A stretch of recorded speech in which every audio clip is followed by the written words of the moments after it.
എന്നാൽ എല്ലാത്തരം മരങ്ങളും പഴവർഗ്ഗങ്ങളും അതിനിടവിളയായി പച്ചക്കറികളും അതിന് കീഴെ കിഴങ്ങുവർഗ്ഗങ്ങളും കൂടാതെ ആട്, കോഴി, പശു, മത്സ്യം, താറാവ് ഇതെല്ലാം ചേർന്നതിനെയാണ് സംയോജിത കൃഷി എന്ന് പറയുന്നത്.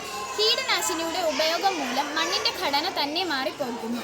ചെടിയുടെ വളർച്ചയ്ക്ക് സഹായിക്കുന്ന സൂക്ഷ്മജീവികൾ കീടനാശിനിയുടെ ഉപയോഗം മൂലം നശിക്കുന്നു. ഇത് പരിസ്ഥിതിയെയും മണ്ണിനെയും ബാധിക്കുന്നു. രാസവളങ്ങളും മറ്റും ഉപയോഗിക്കാതെ എടുക്കുന്ന സംയോജിത കൃഷിയുടെ പരിസ്ഥിതി സംരക്ഷണം നമുക്ക് ഉറപ്പുവരുത്താം.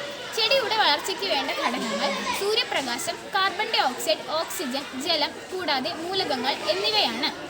17 മൂലകങ്ങളാണ് ഉള്ളത്. അതിൽ 14 മൂലകങ്ങൾ നാം മണ്ണിലേക്ക് ജൈവ ഘടകങ്ങൾ വഴി കൊടുക്കണം. ബാക്കി 3 അന്തരീക്ഷത്തിൽ തന്നെ ഉണ്ട്.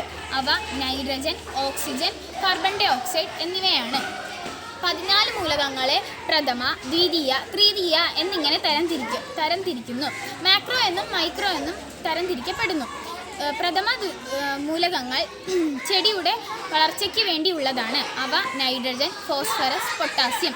തൃതീയ മൂലകങ്ങൾ ചെടിയുടെ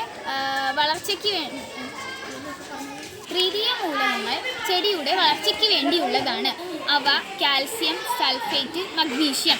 ദ്വിതീയ മൂലകങ്ങൾ സൂക്ഷ്മ മൂലകങ്ങളെന്ന് അറിയപ്പെടുന്നു.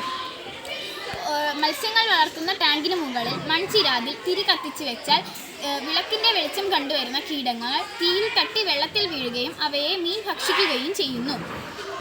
ഇതുപോലെ ഒരു പാത്രത്തിൽ തിരി കത്തിച്ചു വെച്ചാൽ അതിലെ വെളിച്ചം കണ്ടുവരുന്ന കീടങ്ങൾ വെള്ളത്തിൽ വീഴുകയും ചത്തുപോകുകയും ചെയ്യുന്നു. ഇതുപോലെ അനേകതരം കെണികൾ കീടനിയന്ത്രണത്തിനായി ഉപയോഗിക്കാം.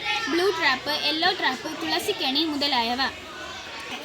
വൻമരങ്ങളുടെ സാന്നിധ്യം മണ്ണൊലിപ്പ് തടയുന്നു. ഒരേ സമയം ഒന്നിലധികം കൃഷി ചെയ്യുന്നത് മൂലം സ്ഥിരമായ ഒരു വരുമാനം കൂടിയാണ് സംയോജിത കൃഷി.